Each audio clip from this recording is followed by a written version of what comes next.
అదేవిధంగా రాజ్యాంగము అమల్లోకి వచ్చిన రోజు కానీ, రాజ్యాంగము ఆమోదించబడినటువంటి రోజు కానీ ఇలా మనము జరుపుకుంటున్నాం.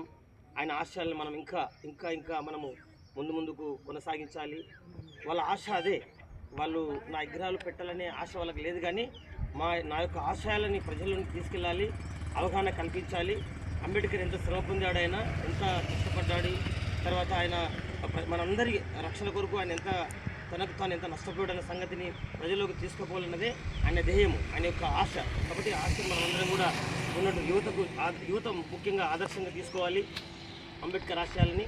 ఈరోజు ప్రత్యేకంగా చెప్పాలంటే ఆ రాజ్యాంగము 2 సంవత్సరాల 11 నెలల 18 రోజులు రాయబడినటువంటి ఆ గ్రంథము, మన ఏమంటారు, మన రాజ్యాంగ గ్రంథం ఏదైతే ఉందో, ఈ యొక్క గ్రంథము దాదాపు మరి అంత కష్టపడి రాసినటువంటి ఈ యొక్క రాజ్యాంగాన్ని ప్రజల్లోనికి మీరు తీసుకుపోవాలి.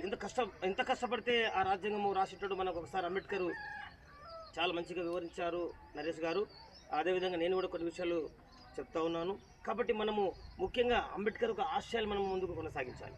ఇది మనందరిగా మనం గమనించి, ఎందుకంటే ఇప్పుడు